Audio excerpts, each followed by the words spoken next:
네, 경제 플러스입니다. 오늘도 정철진 평론가 나왔습니다. 어서 오십시오. 네, 안녕하십니까. 자, 이번 주 경제 뉴스에서 가장 큰 이슈, 미국 소비자 물가 지수가 올해 처음으로 둔화세를 나타냈다는 소식이죠. 그렇습니다. 그러니까 5월이니까 4월, 지난달에 소비자 물가 상승률이 나왔는데요. 3.4%입니다. 물론 3.4%란 자체는 아직까지 절대적으로 높죠. 현재 미국의 통화정책, 미국의 연방준비제도 이사회가 가고자 하는 방향은 2%대 초반입니다. 근데 두 가지 의미가 있는데요. 첫 번째, 지금 화면에서 나오는 것처럼 1월, 2월, 3월은 계속해서 증가세잖아요.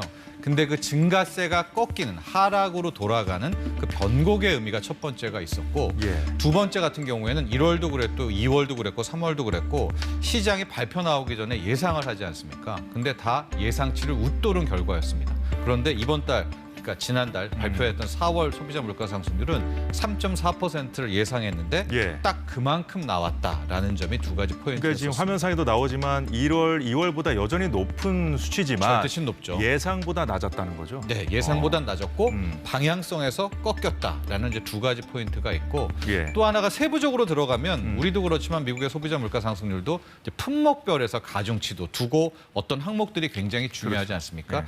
좀 가장 좀 의미가 있었던 게 주거비가 가중치도 높은 굉장히 크리티컬한 중요한 핵심 지표였었는데 여전히 주거비는 또 오르긴 올랐습니다. 그러나 그 상승 폭이 실은 이번 달에 둔화됐다라는 점 하나가 눈에 확실히 들어왔고, 지금은 아니지만 1년 전 같은 경우에 물가 상승률의 핵심 지표 주범 중에 하나가 중고차 가격이었었거든요. 그런데 이제 중고차 가격 같은 경우에는 확연히 떨어지면서 오히려 전년 대비로 하면 한 7% 가까이 떨어져서 이제 중고차에 대한 우려.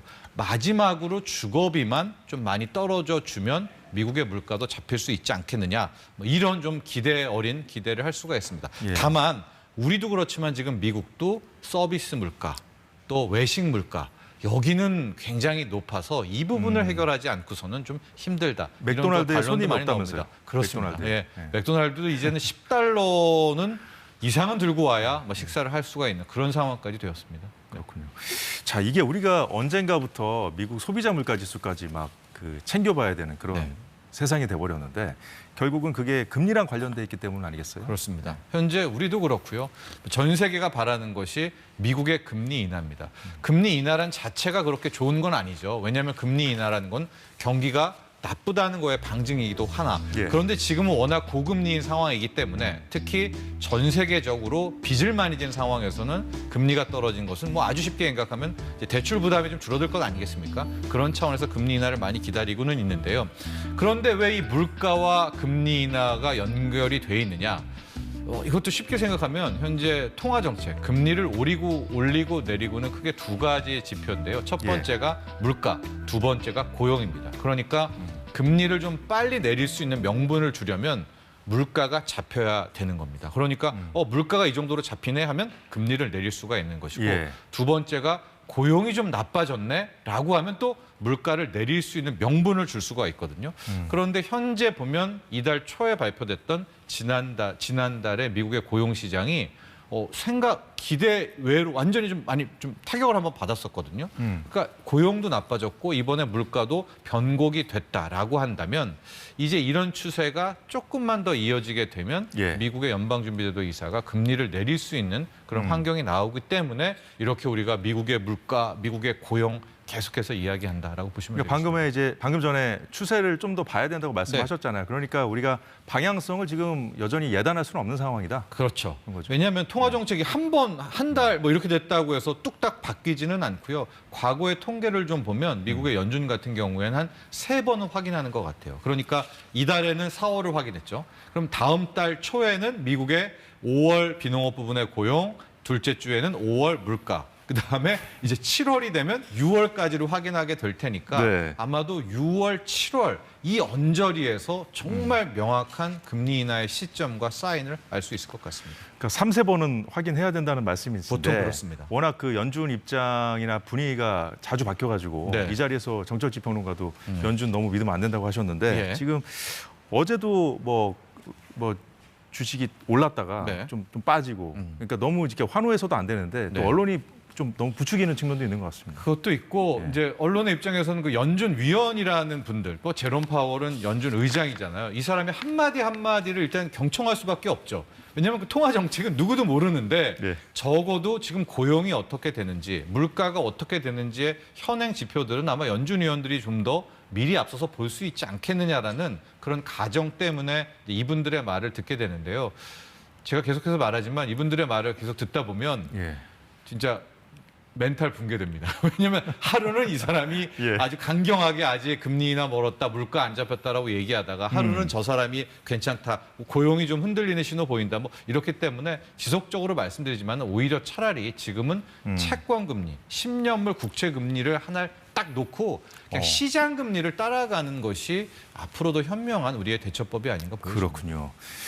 자, 아까 전에 정평론가도 말씀하셨지만 이 금리 인하는 경기가 안 좋을 때 하는 거잖아요. 네. 근데 금리 인하가 증시 호재로 막 해석되는 이런 상황 자체가 비정상이잖아요. 이런 그렇죠. 비정상적인 상황이 언제까지 계속될 것인가. 예. 그 불확실성이 계속 있는 거는 사실 아닌가요? 지금 그렇습니다. 여전히? 예. 그래서 약간 말을 바꾼 것 같아요. 지금 금리 인하를 우리가 원하긴 원하는데 이건 경기가 나빠서 하는 금리 인하가 아니라 네. 나쁠까봐 하는 금리 인하다라고 해서 예. 일명 보험성 금리 인하라는 그런 명칭도 만들어냈습니다. 지난 2019년 과거에. 그래서 지금 계속 시장이 원하는 거는 아예 경기가 망가지고 나서 금리 인하할 게 아니라 미리 보험적으로 해달라라는 이제 보험성 금리 인하에 대한 이야기인데요.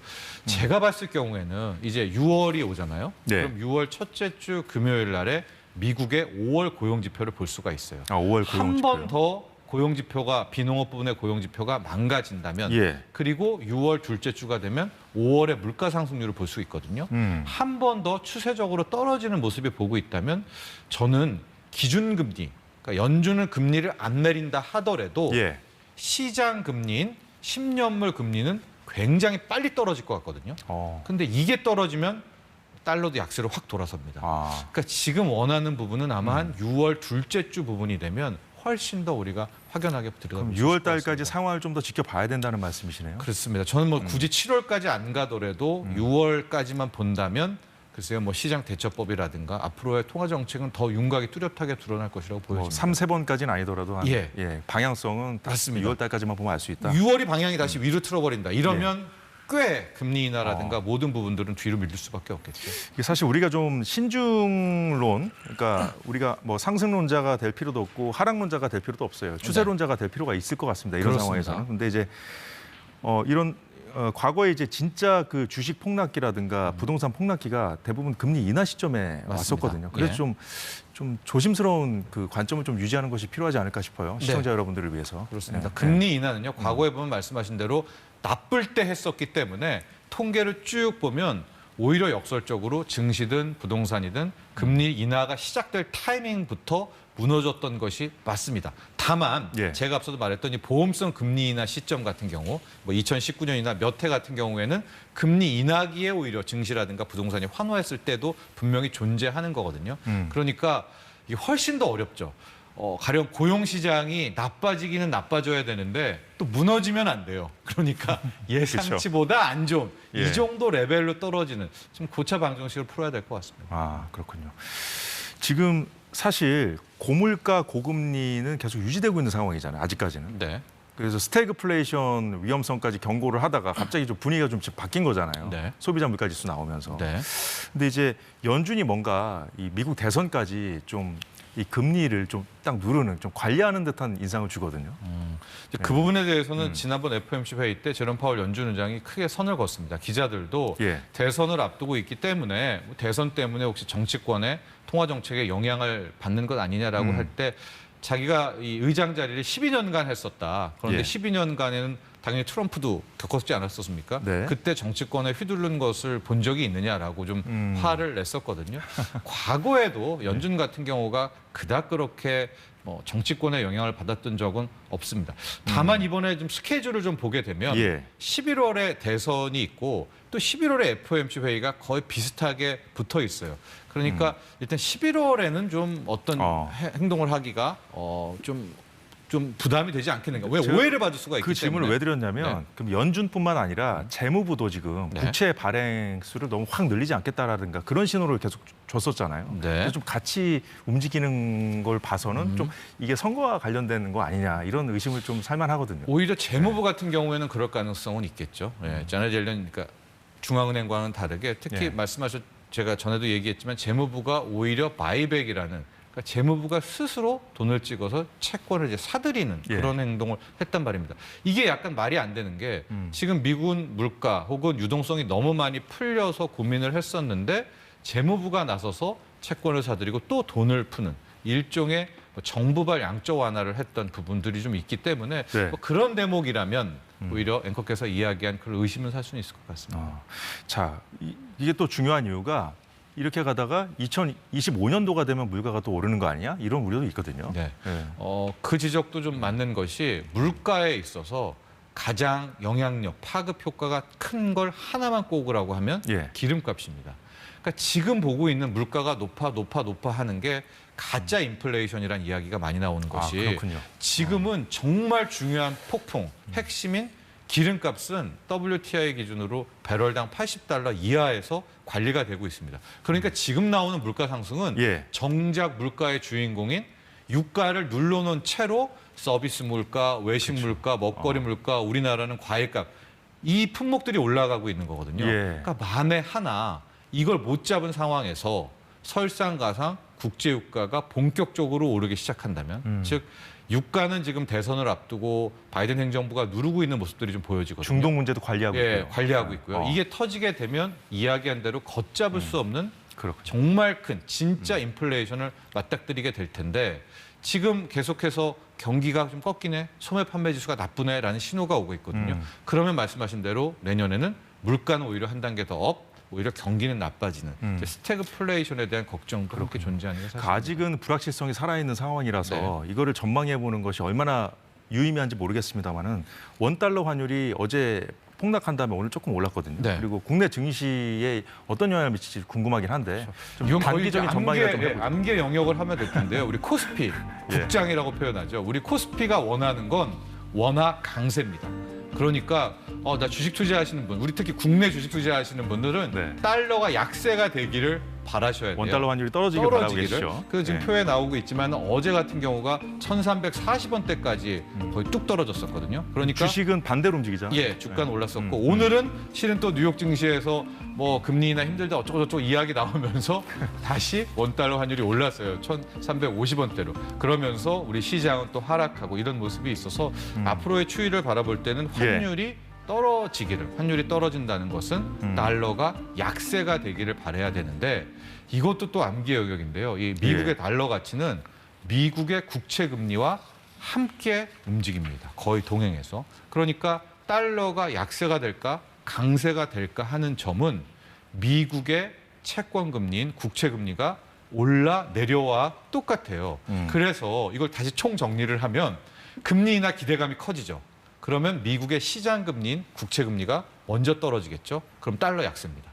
이게 같이 가고 그러면 원화 강세, 코스피는 웃게 되는 이 트랙을 꼭 그 기억을 하셔서 저는 지금부터는 미국의 국채 금리 하나만 계속 보시다가 걔가 진짜입니다. 오히려 연준의 이야기, 뭐 FOMC가 다음 달에 내려, 9월에 내려, 몇 번 내려 이런 거는 오히려 투자로 간다면 별 의미는 없고 국채 금리만 바라보고 국채 금리가 4% 밑으로 떨어지는지 그럼 당연히 달러 약세가 나오고 코스피는 오릅니다. 이 메커니즘만 기억하시면 될 것 같아요. 국내외 증시 상황을 한마디로 안개 속이라고 비유해 주셨는데 앞으로 그 안개 속을 잘 헤쳐나가 보도록 하죠. 정철지 평론가와 함께 다음에 또 뵙도록 하고요. 오늘 말씀은 여기까지 하겠습니다. 고맙습니다.